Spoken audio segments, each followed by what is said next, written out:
будто летает, говорит. Да прямо. Я сейчас летаю. Кілемді көтеріп энергия қойып жібересіз бе? Ана жерге қой. Сосын ананы не істеп жүру керек?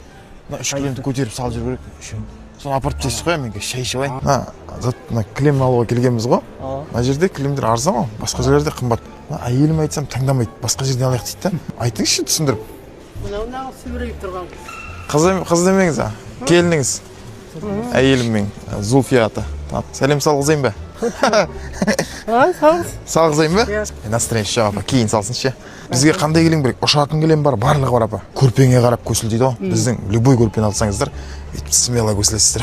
Бірінші сізге саудаласпас бұрын бір көңіліңізді көтеріп жүрейін, иә? Бізде көңіл көтерілсе, сауда жақсы болады да. Баяғыда бір ата мен әже болған ғой. Жалғыз сиыр болған ғой. Әжеміз таңертең ерте тұрып сиыр сауады екен.